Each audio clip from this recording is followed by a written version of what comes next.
الرحيم الحمد لله رب العالمين والعاقبة للمتقين ولا عدوان إلا على الظالمين والصلاة والسلام على المبعوث رحمة للعالمين نبينا محمد وعلى آله وصحبه أجمعين أما بعد رب اشرح لي صدري ويسر لي أمري واحلل عقدة من لساني يفقه قولي ربنا آتنا من لدنك رحمة وهيئ لنا من أمرنا رشدا إخوة الإيمان السلام عليكم ورحمة الله وبركاته تيجينا الله لنغني الله كيف قالوا إلا نكاتو تاغينا غري تفسير القرآن الكريم لنكي تنينغا ديسم بانقصون تموندو نيرو سينيغا ودنو في اللي تمرو سيو ولا خنانغم درسون غمغا إن شاء الله تعالى ورانيغا الله مغا الله غنو تاغي كي موسونيا أنانيو دانا الجنة كلمون تنغ الله غنو يامبو جنوبون نغندي ودو سارانون دو غرمغون ودانيغا الله قرآن كي باركينا أنا ينقندو كاندي أرى مسلمين كاندو كومانتي إن شاء الله تعالى وقلنا نغن سورة الإسراء على غرم بانينا آية تنكا بن نيرونينا بإذن الله تعالى أعوذ بالله من الشيطان الرجيم أعوذ بالله من الشيطان الرجيم ومن يهد الله فهو المهتدي دارو كمانين تودانغني سبحانه وتعالى أتكفى بالله أوسط الله شيدا وينجيدا غنغنغ تفارنا كي كننتي قل كفى بالله وسد الشيدا غيا الله وسد الشيدا غين كده غنا دي نند بي ماو كي خبارين باوني الله كندو تيكو مكوي كندو إنغانا نياني نالانا نياني اتفاقنو هوين دوس iti akadi wasiki ayun kama buru watarin terin kanon da ken ko aga oganya qaidan tawon da ke ko antonda tarin itu watarin honni oseo kuni bakar jora kismari diga men ali mo kitan ta sigrata itu wat sikaynu kama buru awo odo qaidan jol aw inshallah allah ganol halan jol lenki kamananti wa man yahdihi allah allah ngana serbe kanda kata limanan kaunga فهو المهتدين كين كمان كندي منا الله غندو يا كندي مو كم بقتي ومن يضلل الله غنا سربه تو سان كون نغندي فلن تجد لهم أولياء أنت كتنا كون كمانو دغني بيسانا يا اجي دي منا جل الله تنغا اغا الله ينغا قطن كوبنا باكي كم باوني الله سبحانه وتعالى سريرا تدغا ميرنا الله كمان انتن كده برمانيا نعم ونحشرهم يوم القيامة الله عز وجل تكون كمان نغني ولنا لخياما كوتان سروبن ودي توسان كو كين غندي كم بقدون تقوى لخياما كوتان وني ولي لخياما كوتان على وجوههم يسنون كما عميا إهين كنتوني نا كوتا إندي غلا كوتا إهين كنتون وبكما إلونغون دينا كوتا انت فوفو مكا كوتا وثم أدي لونغون دينا كوتا غدي يكمان تنغ بك الله سبحانه وتعالى نيمان غدي مأواهم جهنم ونكما نتاغو دينغران دغنيا جهنم الله نتنغاي كلما خبت برو ما شد الله كلما خبت برو بري إمبي كينا نيغو خواغي إيغي تالا نمرو هن زدناهم سعيرا ونا تالا نجيدي كومي ينغا غتالا غوميني نغا تالا نجيني جهنم لمون كم كم با جهنم ني هو يسرنغا قوان نان بكا علي هادان نعم ذلك جزاؤهم عند سبب غرو كانوا هم غادي تغاي يتورو نكيامين بأنهم كفروا bawani kun e kafiragu بآياتنا ti alla kafirun nyai kamane ngara tagman jugullu benu ko yaga nan dikuni kuna tuinan da Allah subhanahu wa ta'ala banan kem bakati e kafiragu tikin وقالوا iti medangani أإذا كنا عظاما iti gelle ongananya geto ongananya qottunga ba ورفاتا qottu kasaburu kanto oganya kunga ba ko dorenga mo be oga karawo qottun tunyeme ko dore mo nga kundu أئنا لمبعوثون ikum ma famu harga ya dore ke me hoye mene malla tage honye dore ke me ken bagati iti geti kendu kunawo ayinna geto kulla mabusuna geto elena wulina khariba خلقا جديدا ken bagati tage mo kurumba yaba ken ni kun kawade ila kiya ko de nanti geto ngana nya qotti qasabru kantonga geto elena wulina kharimba na nyata tage kurumba taneba oda daru Allah da ken jabo dangane o أولم يروا ngeti kumma ware wallati ngeti kumma ware ba أن الله الذي nanti Allah kebe kundu خلق السماوات والأرض kamane kebe da kambaro nyer tagaro nyamparo nyiri agara kutaga قادر kenya ni aroniya nga fankan na kiyedi على أن يخلق مثله ina kuminu ina kimme taga gadi kim bado hum makhluqatin ضعيفا ikunni teguhun nyai ilam punten qadirun Allah narani ala kukama an yakhluqa mislahum ini kummen taga gadi naam وجعل لهم أجلا anyangondi ndi kakundanga ne haqqati nyai kem bakati kama gorti hakkal lenden kinga kiba ndaka kumbugunu ngania لا ريب فيه sika sunda ken kota kinyen no narniya Allah akbar ho gandangi aga sagi toron kam mangara wari anga mawari anat nanti ken toron jatte kun wakatan qaida la reba fihi sika sunda ala maram ngana ke tu sirin poda kona tanga no ndiya angana sallini an challe ke angana ko sare men challe mo ngana nanti kiyen challe garenga al ghalib an challu lagina Allah gan wala yaran ciron فأبى الظالمون إلا كفورا الظالمون كم براغان من كافر وتا سربرو كوبي نو غبر الله يكون كنت من تو كافر ونا كمر هرانغنا هو هاكو كنتي كونغيل نيمون قل مامرنا كوي دغاني لو أنتم تملكون خزائن رحمة ربي akoy da nanti aku nyaga marne aku nyaga liga marne kamang ane man kharle munga idan kem baqati kunnu لأمسككم خشية الإنفاق haku ni tigitini niya nafarin den kanne nanti ba ngana kira ku kira ina kam haku kasugandi niya kamene ka ka tigitini niya kan takini ko ngi Allah ka kinni mo subhanahu wa ta'ala kiyani Allah subhanahu wa ta'ala ay me hinu dan tan to da madu kun kinni tay hokite khora ko na hanke serna hanke mo jori ndaga kemme de khen ko ikhwani kun daga na awagillahi warja khen ka warja tuita nan digellanga may warja khora ko me tuita nan di Allah subhanahu wa ta'ala ndaka kunde kire akhira lancho ndemenga nam bawandi kamenti surukuga komuko galliga marne ne man qarle mu ngasu gaya qati kitni nan tingala kisku yana kam fa Allah subhanahu wa ta'ala kinni man kum lakum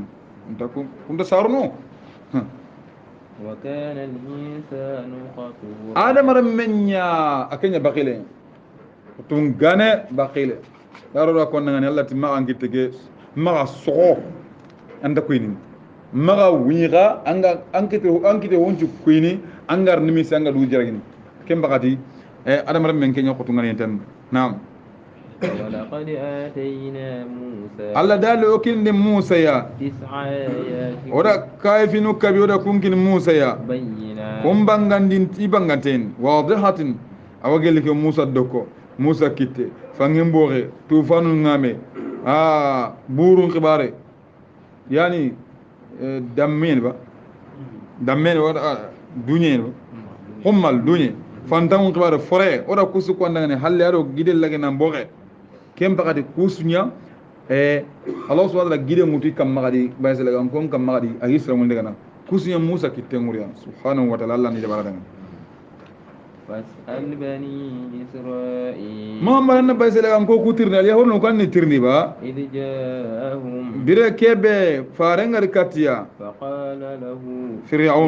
fir'aun ti fareke dangan إني لأظنك nke fir'aun ti nkira anke njimma يا موسى anke Musa kundum مسحورا anke ni kortente idan korte am bakle girdem nam قال Musa kata dangan لقد علمت anke ngatu ka pai ما أنزل هؤلاء fofo makku yankandi ku kafini yankandi kunnu إلا رب السماوات والأرض aganda kambaro nyeri kamaro nyambaro nyeri kenya nda ku kafini yankandi بصائر يقول yana yaga ngure ho nyikani igakko innante Allah subhanahu wa ta'ala ndi yankandi وإني لأظنك kanke Musa ngira anken firawna ngira ranjimma يا فرعون anken firawna kun مذبورا anken halakinte mede ampala kinte ende bawna nga ko tongoni tukuya kuwa kurambaka anken balakiya فأراد أراد أن يستفزهم firawna da ramuru tim musa di dun konunga ini raga ini toro من الأرض ni yeki an kam ini susan konde mene na bonelle na kandangari kam ara kira murdiya de فأغرقناه Allah dali subhanahu wa ta'ala firawna gara kenche mbewtu agara ken quwwatu gadda musa di sironga wada firawna goda yolan ومن معه جميعا ado ho akaine susa usaba wodi su yolan de وقلنا oti من بعده firawna yolen palle لبني wodi إسرائيل sela remunda ngani اسكنوا الأرض akagun nan taunye ke kamma فإذا جاء وعد الآخرة gelila gara nyina ngana walla nyila la ngana katto ya gai جئنا بكم لفيفا ha fa idha jawad al akhirah gelila gara nyina ngana katta gai jina bikum lafifa wa ntaqasu ya freng dome lafifan jami'an linuhasibukum ona qaso na qaso kontin wala la kayman ko tari yen ken وبالحق أنزلناه muhammad ko nanti ki kitabe kuna yanqati tungunye de wallahi yanqati tungunye allah me ganda garanti ko وبالحق نزل ora tungun kayan kanda no gonni gamene ga وما أرسلناك muhammadu man ken qedi fofu ya إلا مبشرا ونذيرا an kai me go hay kenna li suruku anni nimisi wasa mu'min no nan di ganna khairin wala de bari arjanna wa kadangan annanti kafir ndangani ni gongo nan danga ke bone be kam makki wara yanga kata nan kande faran li men ngakid وقرآنا فرغناه qur'ana ke kundo oda fata fata na yang kan narti fonne fonne لتقرأه quranna khara على الناس suruku kamma على مكث tam sino no goni uche no goni tambilo sino zikiba matambilo sino sikima tambilo sino ilan kem bagati oda qur'ana ke yang kan faris sallallahu alaihi wasallam tankare jinen balle fare nganya annabi tan nakatin jinen balle annabi manga qur'ana yang kajo da joppe nyang kai kem bagade tan nakatin jinen balle kem balle awa ara sino tamiro siko ya makka ari sino taminya madina kenya tambilo sino sikki qur'ana yang ka ke uchano ala to qur'anan qur'ana ke farraqina wada fata fata na yang kan dikatta fonne fonne li taqra'uhu qur'ana qur'ana ke qarangundi anna qara lan nas suron kam ala muksin uchenogon nam fonne fonne fonne purina fam ونزلناه تنزيلا wada qur'ana ke yang kan ndenye kundi kemba na ma gemundi قل آمنوا به Allah ti faran dangani akoy dangan tinan tongoni di kitabe kede أو لا تؤمنوا walla kan da tongoni tayaba إن الذين أوتوا العلم Allah dali suruku ben no gara kitaben kini ya ka anke muhammadu riyankane ulama'u alladhina alyahud ulama'u din alyahud wa nasar kem bagati alyahud no wan nasara tuwanunga kem bagati ikumba ko ala kitaben kini yayi faran lenkan ida farantu ida wahayu ki ga haqiqantu qaydi karam ko bakka nam إذا يتلى عليهم kem bagati iho sirubenu kundu qur'ana kinga na qara ingana muguta ida yutla alaihim ingana qur'ana ki qari kamata يخرون لأذقان سجدا unqanni sun kun kamma iga dele sujida allah subhanahu wa ta'ala ngan iga tunan digebe gan ko ndikum ku benu ga kitabe ke haqiqan direm ba ngana qari kamata yakhruna lil adqan iwatu ka payna ndikigri allah sambenten dunga gri kenyede ke qorende ina usa daga khino allah iga sujida allah ngani iga allah qoroni wa yaqulun ويقول anni mu ko igatini subhana rabbina inna huwa kamandangani إن كان وعد ربنا o kama ñinan bedi fofo ya aganta لمفعولا aganta ñina ho ñina ñana de in kana ay ma kana wa'du rabbina o kama ñinan ma ya fofo ya mafula aganta ñam poyenta kama ngara fofo kannu nan di wada barni la mafulan ñana de agani kenni maniya agadi wa farun qenim agadi wa wullende barni kusu ñana de ويخرون لأذقان يبكون iwaqinni sinqun kamma iga wunu qur'ana kigi batten do qiyade qur'ana qawa akiya go geligeli golle nyepana annan qawan no qur'ana qotte murutwa angana qotte ki wurtu ngana khara awa battelu na gella ngana ngaw khasirina nganta hontu anganta hontu ngana akunno koto kota angemma wasugen irgona ngara ziyara nga madrasa ke nakya golle mun ne ndi sugana e wana sugano kuno gonda ga suguno ka suge kino gondi hay kay ninya ka ikunta tuku sugano kubino galle gene da bata hay kunya kan kay kutal miga to so gonti mi miga to legene parce que handa wutu kem bagati hon angana e ho nguretu ay batelu na ken baga qur'an angira wal se suga wuritu aga kanna lay ani batin to kaya angan tawritu hawa suga na nya suga daga ta ta fufu suruna husru anke deta ke kharanga kan ni ngantam kan ni kini sahih wallahi angana wala dallaga diga mu ko an kaba ko nan diko islam diga mu de allah kan wala ran suroni wa yukhiruna lil adqanin يوقني سنقون كما يبكون يقاون غانكي باتن دوخيا ويزيدهم خشوعا عندوري كنا يتلانجيد الله كان قرآن لا قال تاسو أنا جدنا الله كان أنا جدين دوما غيان كان الله سبحانه وتعالى بي واتوكا باي عند الله غيره كين غوندي تونين أني أنا قال قل ادعوا الله أها مامادو أكو من يقول ادعوا الله قد الله غير أو ادعوا الرحمن قد الله غيرتي الله غالي غرغنت يا الله الله أنا اللي غنى أو يدعو الرحمن ولا غنى الله غيرتي الرحمن أياما تدعون أياما تدعوه تغسوا اللي غنى كتون غن فله الأسماء غنى الله غيرتي إذا كده يا ما ينال الدنيا بريهم فارين غنى الله غيرتي يا الله هذا الله هكذا هذا الرحمن يكون اسمه أنا كمان اللي أخي كم بعد كده يجري باتنا أنك نيمان تونا كمان بانه أنك قادم يا الله أنت يا الرحمن كم بقتي هو أنك كمان اللي أخي الله تقول أقول هذا الله قد الله غري أو قد الله غرتي الله أو الرحمن ولا أن اللي قال الله الرحمن أياما تدعو كربان مسو الله ولا الرحمن قد الله غرتي هوسيا فله الأسماء الحسنى تغسر من الله دعان ولا تجهر بصلاتك كم بقى تغسر كبنو الله غري كنتي الفارن غري كنت دارو كبنو غاميكو قد الله غرتي تين أنا دورا كونا سرنا نيتانك نتاون تانك نالله تونيا خلي يا الرحمن يا الله يا الرزاق أنك نالله تونيا خلي تيكن نانكن تورندي أمارين كين كلام أمارين كلام أنت سر تورن إمان الجنة تو كاران تورن هلا كنت وكي شيخ أجمع كيف أنا جاي أنا بيوم كم ما توريا أنا بيوم ها أنا كم ما هي الله نولا لانشون الله تون كده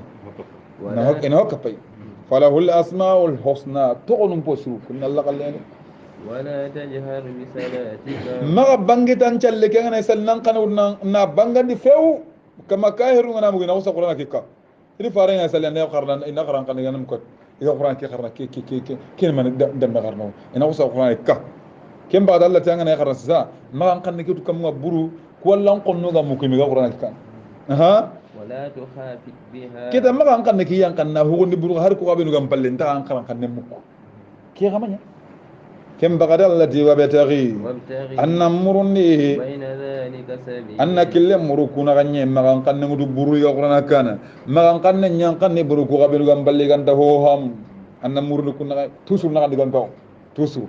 farenti sallallahu alaihi wasallam hin tu ho sen ho na kan digan anna kan digan naam وقل mamran nanti الحمد لله وقل الحمد لله وقل الحمد لله أن أنت تيجين على دعني الله كيبه لم يتخذ ولدا كما نكيبه كما لم تيجي أنت نقع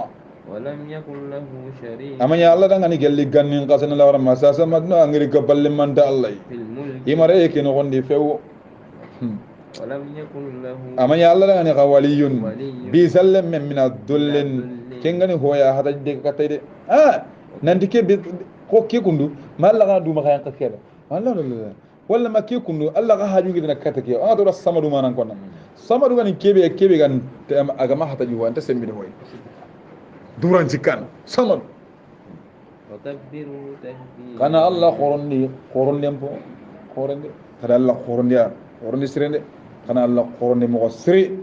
ho ngana ya tangana wata Allahu akbar kin kanyan chondo men qade Allahu akbar nenen kam نعم أمريكان سلم نقول نعتنا الله أكبر الله أكبر لانقره هو أكبر من كل شيء وكبروا نمر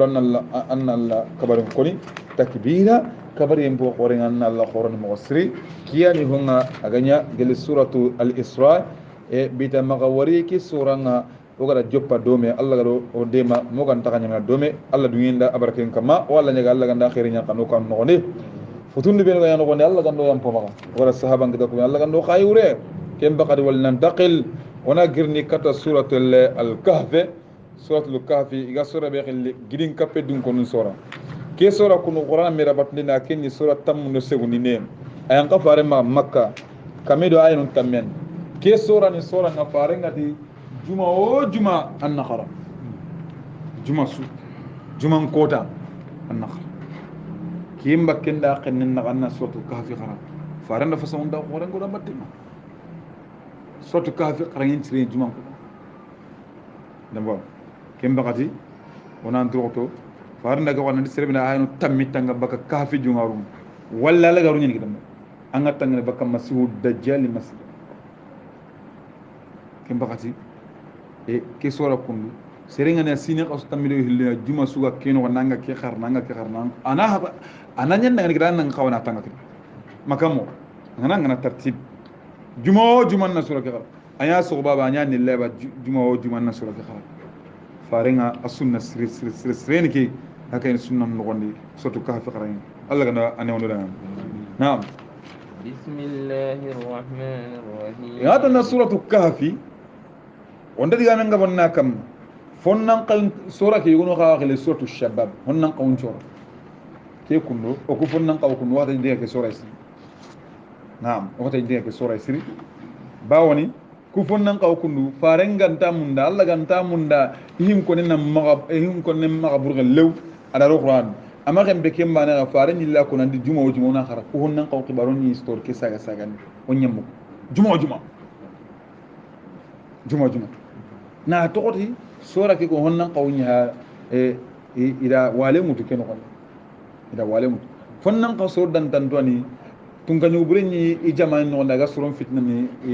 de kafra on kam ikunna ken famu e wosa wuruti dina nan bogi de beken on la gidin kummen no on daga Allah batum ko angarna wal sura ke no kamanenga awsa sura ke tola kafi dun kono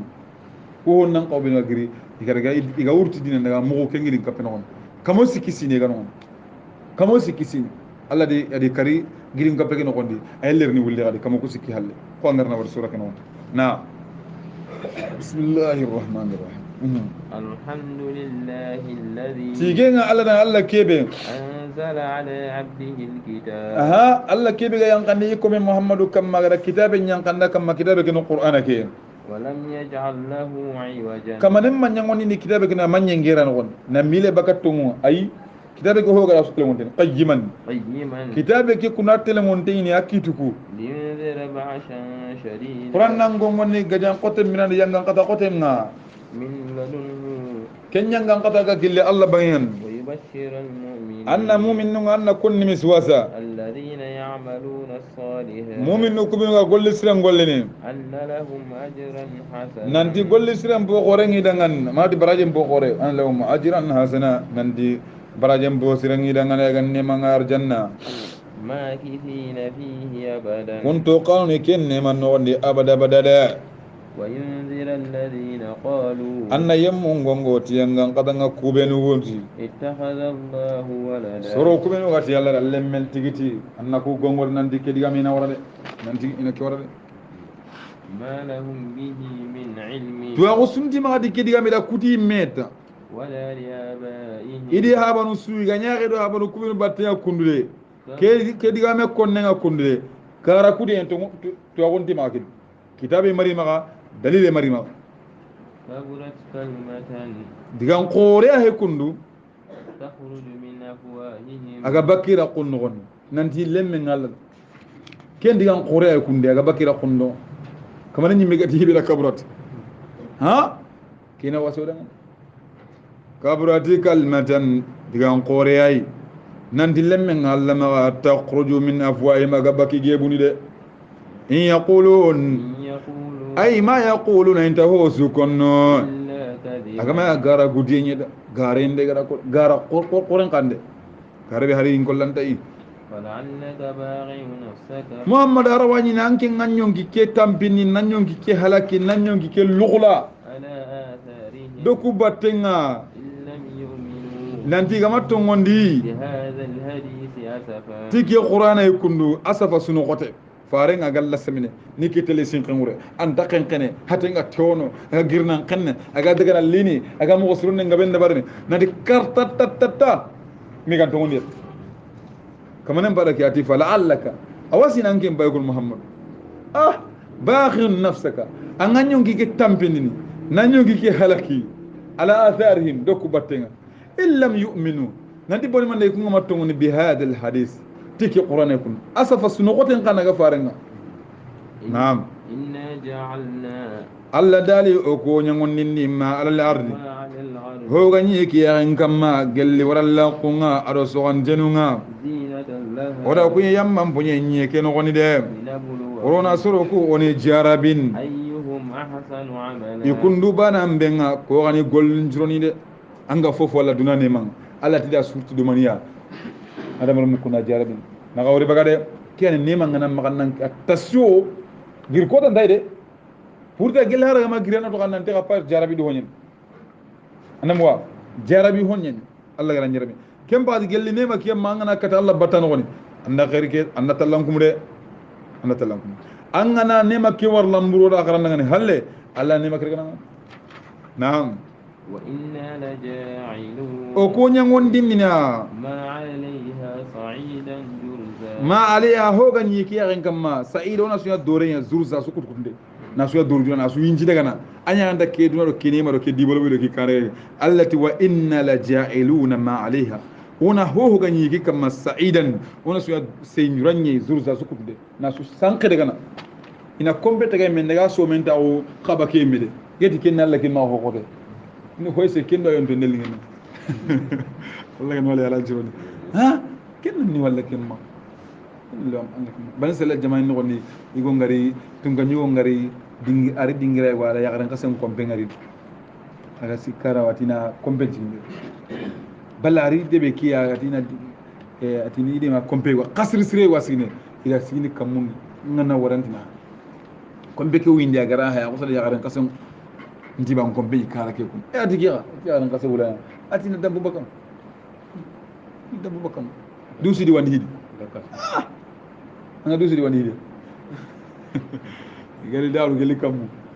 yanto bakano ba sala jamaay no iti yaran kase ngarate mana kanya ngom pega iti tunga yo yanti na karo kan ake maru yanga be gede atele mo allah subhanahu wa ta'ala serni gollen sun ati allah tingen tere ko ni de xamman kan tere ma yin ngom be guriyan geli daru tunga nyong ngom be na du yise muñu ko sen laga no lelan curoni kene innal quwwata lillahi jami'an sembe juna allah allati wa inna la ja'iluna ma 'alayha sa'idan zurza okuho ganyege kam ona suna dore juran ya pa kutu ndenga solla angana wara ko ngana dore njumu asugar gana mo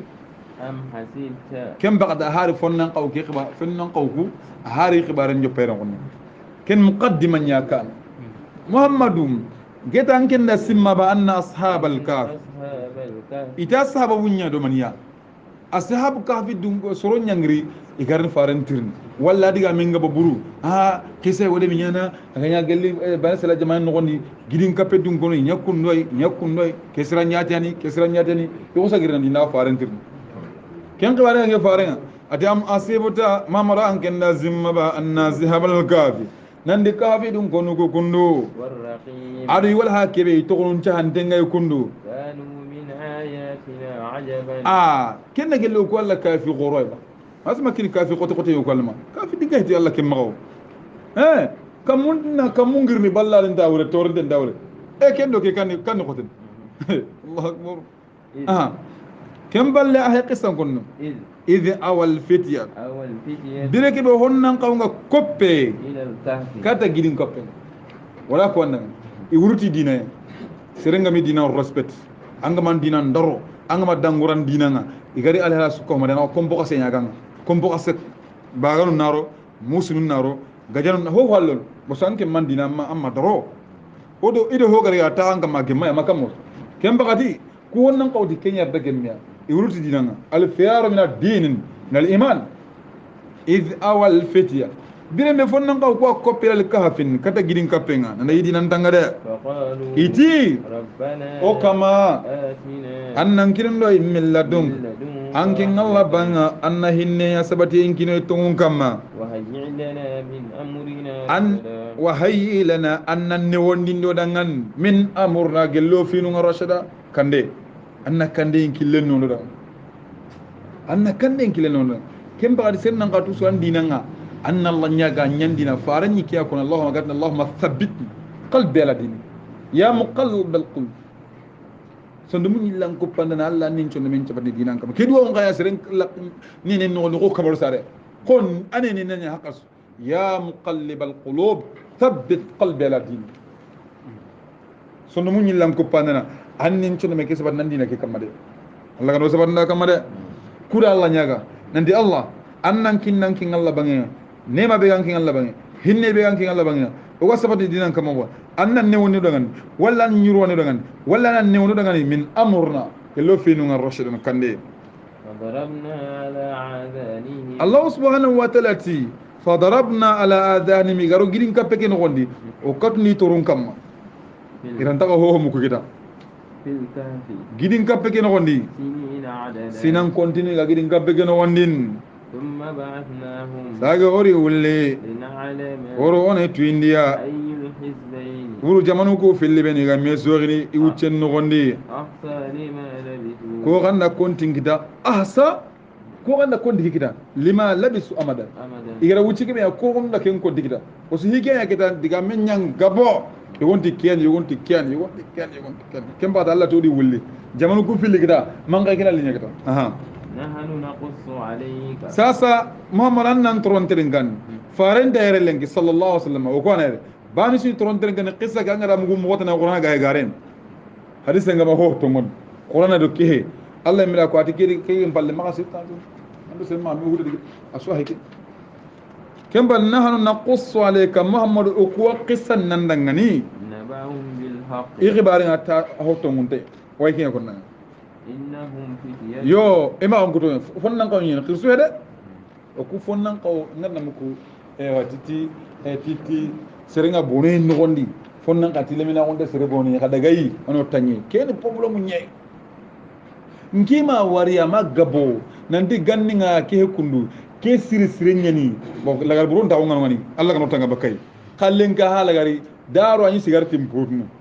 daro may sigartu sur ke siri khallen ga sigartim putnu tout so ngara ho wara la siringili wure den awara ho siringa ni kebe adula tun bakka ho burin anda ma khoro ta naam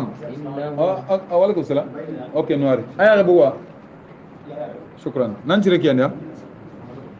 إنهم فتية allati kumbe fonnan qawyin آمنوا bi rabbihim itungoniti kamanyai وزدناهم هدى odi tallanjidi kande ngade anawari ki qissa agari faran sahabanu nga ikunda decision nyata lamuti fonnan qaw maka ki sahaban groupe be so faran mattenga sirobe kan awu ngara tan ngali sine be ga kota maga bodda asuna ke ngure tare ko kyota voilà kunyan na dina lagi kitumbil na taqin ko lon kama onaga وربطنا على قلوبهم ke sona ko na fonnan ko nya sorogonde allati oyle wasit ni sono mu kama ni sono mu ko sidi ni tontoli manan kawon kam إذ قاموا awa kero farani ga men harami warkum sallallahu alaihi wasallam bal hirqal diga men abire kebe ma hirqal ba abu sufyan do kebe ga mi wari sham iga digamu maganta katini faren ati kumin na radina gari geti wa bakabati he ati hani ati ho garo hinan ki mabugo awatili manan ga wonna kun daga sunna min non tabakada angre wara ga bugwa anga bugu silama ko non marwa liman ka umar sunna min marwa algano ha intamin to ngunu gareti na men non bana lo no bayna si laqi imma liman ka gollo imma nafiqa wajgil laqi huilan allah no leran jugo إذ قاموا برم ميغاتي فقالوا ربنا إذ قاموا برم ميغاسيغي غاتي إذ قاموا برم ميغاسيغي بغرن قوكن غندي فقالوا يتي ربنا وكمان رب السماوات والأرض وكمان كمبرونيري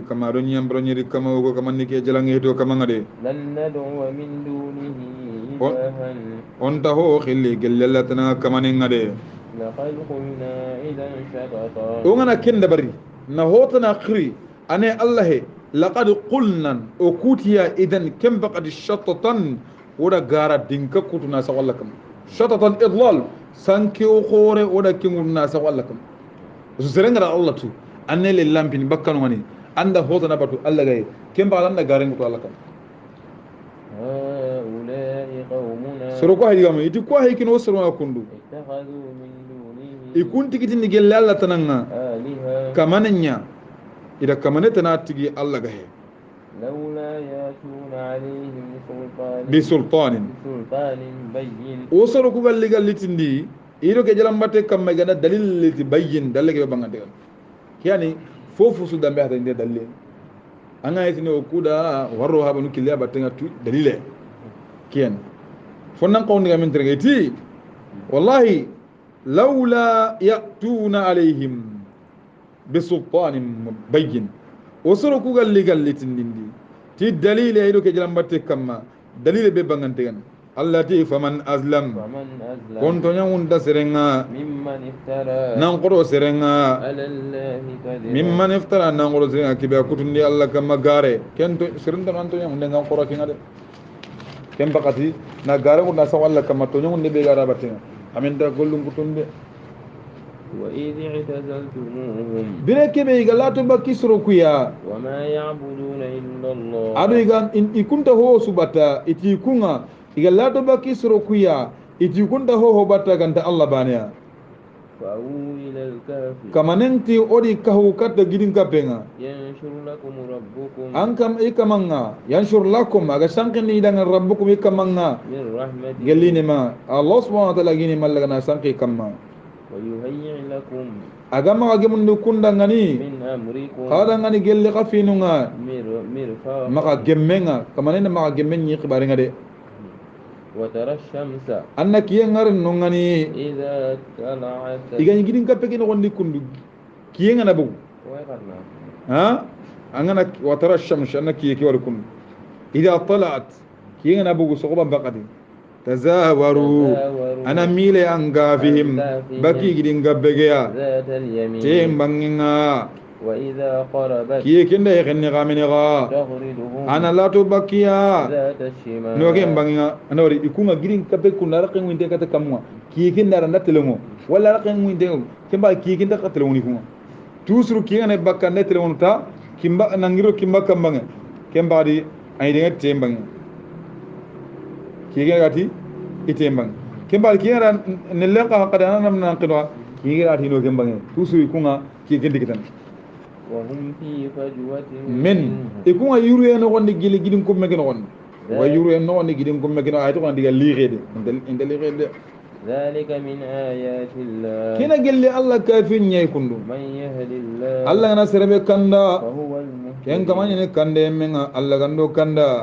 ومن يضلل Allah ngana serebe to zangonno wonde anyi megara zugandi فلن تجد له anda kitina kamandangani وليا مرشدا bisa nan kitina kandandanaga agang baka genjang gonda ono woni de وتحسبهم anni wariya angani wari gidi gida atasabu manni simma أيقاظا etande simma yigen i wulinten kaya ko kukundu angani hayna simma kukundu kuma kan kana وهم ani kan wa hum anay kuma kun رقود e kan kanto kanga na arzigiya kun antina kuma kan kuma ya ko kuyinte kana e kan kanto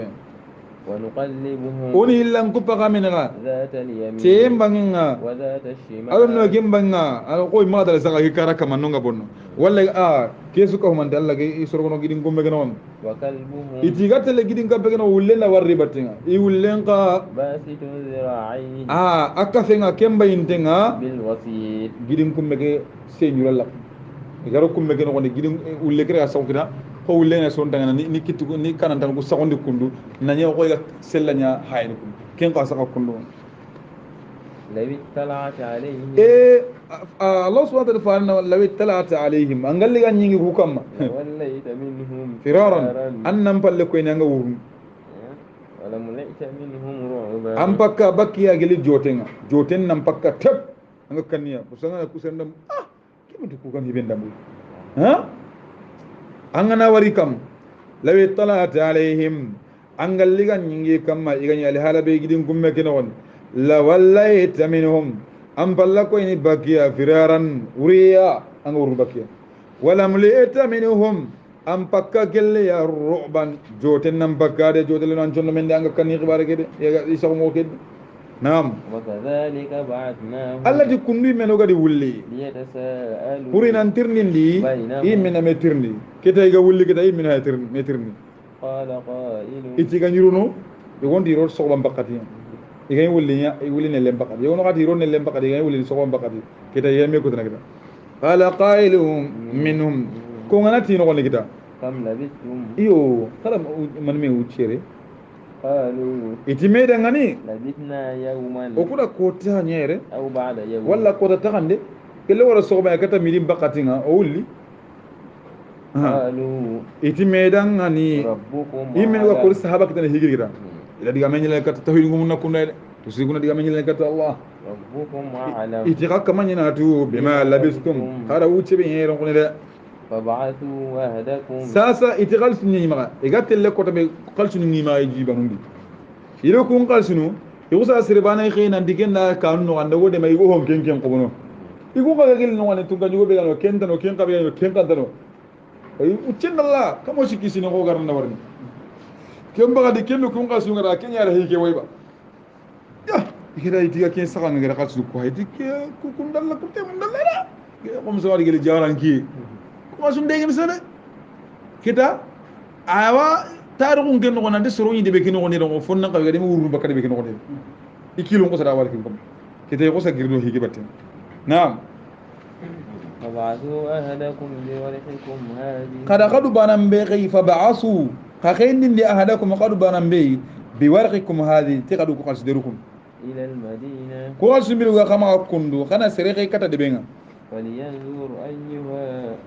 أن- أزكى طعاما ana naga fayni de ben no wadi gande mpo kallamunte igande sure ana ken ko bodaro ken nalihina فليأتيكم برزق men ana leti warja kan nangirai وليتلطف aha amma ya halle hayde ko anetelle anda yande go wande ni katto yiran ko nayda amma ya halle hayde suru kuwat ni e angata halla hayra tusuru sikana ne أيوه makamo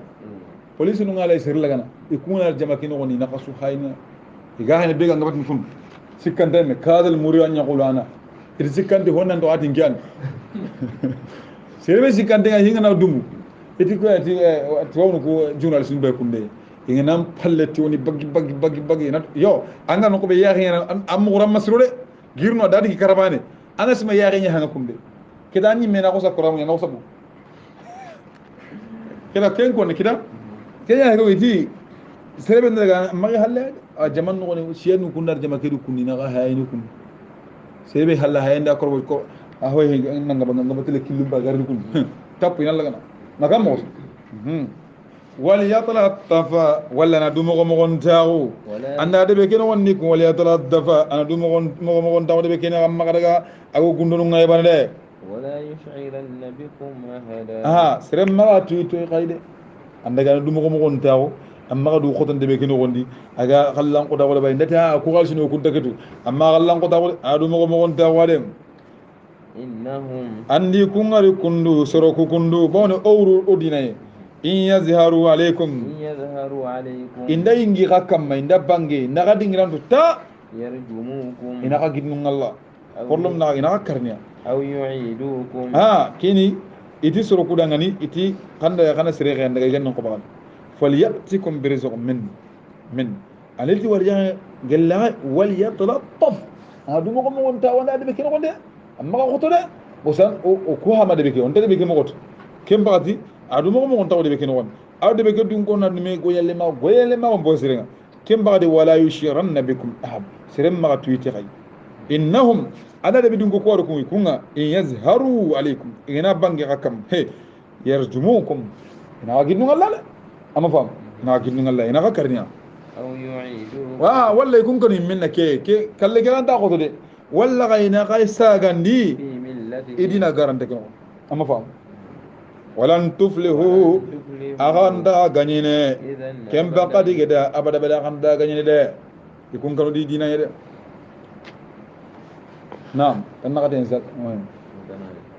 وكذلك عثرنا عليهم Allah dali kundu menni oga ingindi kamma ليعلموا urusoro kunatu أن وعد الله حق nandi Allah ni nan baykunu tongunyani وأن الساعة لا ريب فيها nan dal qiyama ko danga sigandadde kimba surukuri ingiya iri war yemen naam إذ يتنازعون بينهم diremme suruku ame hudun le ma wonda bar yemen hanga أمرهم ifinunga فقالوا yogonuti kete igariya igawari kamma kita bo Allah di kare kita nyakali sobe yulle ki halle kun kibara ki apasi kun suruku ari gara tuinanti kuwayro gonda i gujiri katan ngonya kamanan ko saraga na ni kari ni yonkin laga kembale suruku ame so kita yogonti aha وبنوا عليهم بنيان kana kompon tage kama kana kompo ala makanihim kana kompon taga ikam ربهم أعلم به alla na kuwale halam taga nden nanya ku kamere de kemba tagu man chugoron nanyi kama e umma sanki khibaren قال الذين غلبوا ala amrihim على أمرهم usidigame kiya gabo e wontina gide ke buri kam yogono kati ay horna hona kompon tage kamere kunna tagu man chum aha yogono kati hani horna misidun taga ikam kemba do kunya diga mbarni qala alladhina surunti ghalabu ala amrihim kubinu ganni ndi hinu ku kamma ko tan kino on sirun diga menga kallan ka o kamundi فلنتخذن عليهم مسجدا itu mogara misile nyeti ku kamma na misile laga yaron ko ne bad dingira ke kundu ke ko salama on bagar na kya gurja nam سيقولون ثلاثة kemba gale me hudnel basu imake tu sira nyede ben kayda yi karagen kon man ka ngirdo yogonti soro sikial رابعهم كلبهم aha ina katani ni wulle ban aha ويقولون خمسة yogonti bokere soro karagen سادسهم كلبهم itum mundi ni wulle kya رجما بالغيب ala tikuna garako rajman bil ghaib ku kunda hiwo gonde kota kem bakatin ku kungu ku andiga nur ku na qurafi haqiqan ta kuma ويقولون سبعة yogono qawatin soro nyirian وثامنهم كلبهم aha ise gundinga kenya wulle kya قل ربي tuwanon jigiran kunna kam wana gabe jidandiran kunna kamma ku beno gal lughantu aliga balaghan diga sarfuntu igarile kinu kwa jidani nandi soro nyirian segundi keni kem bakati he wulle kya qul قل mamran nanti rabbi ربي nkama nga kun alam أعلم allah ntuni be datim ti kondigede ما يعلمهم sero sere ndaku kondigedu illa qalil aganda soro buccununnu فلا تماري فيه ando sere magame hudalle mawo yi khibar ni gitande إلا مراء ظاهرا aganda banga me hudalle mawo bogolle abangante nga kharay gano gondi fami gano gondi ولا تستفتي فيهم minhum ahad منهم أحدا maga sere wase muri girin gappe soron khibar ni gitande sere bana su maga wase muri andi ha hakuna mani war girin gappe dingo wara kibe ko kon kiyan ولا تقولن لشيء girin gappe dingo no khibar mbagani mere kemba de fonna qaw kwani fo Allah di khibar lu tudu ino ko dina wurti dina ena ndagay dina nyaake mu Allah subhanahu wa ta'ala ko sadi khibar ko ino konne pour surun na nyaake di batte kemba kati e Allah ngana ni wenya siro sedangani usuko humanti welle kata kitabu qoronga anga wallaila manam bo gabi nyakino yi girin gappe dun kono khibar manam poga fayda poga gabi nyakki girin gappe dun kono khibar nam ولا تقولن لشيء kemba kati kiya kunno ayanka birembe makkan ko ngara farentirne e kafi dun gono qisanga faqala aqbirukum biha gadan idi farenti dangan ngarna khibarte ko mbane ha ay inma ya'tini wahyu ngana kati ko mbane min ngara khibari kita kemba idi fare ma insha Allah ko ha bido tamilo kara wahyu markata la fare ko gari kemba rida e Allah ti ata daga tangana ho ko no maka ko tan nyimme ti insha Allah ken wala taqulanna li shay'in ma fo dangani إني فاعل ذلك gadan nan dingini kenya ngana ya kumbane إلا أن يشاء الله akan tamangana Allah dunyan ko anti Allah ngana dunyan annaki ko kembakati aha واذكر ربك annan kaman pingo إذا نسيت gellangana mungo inshallah wa anti kumbanna kide barniya uce kala jaga ma inshallah wa ngo simme anati inshallah وقل annanti عسى أن يهديني ربي ami wadi kaman nin kandana أقرب من هذا رشدا hibe gan dinda ke akande no ne agani kafi dun konunga ana kullu kullu gondani kande killen kebe hakat no warayre inshallah walla nyaga Allah gano le ran joni Allah na tangenya Allah gano suturanya fotundu ko Allah gano yam pomaga Allah gano gemni sahabai Allah na kona kibra kenya kanu kanu muslimin kan juko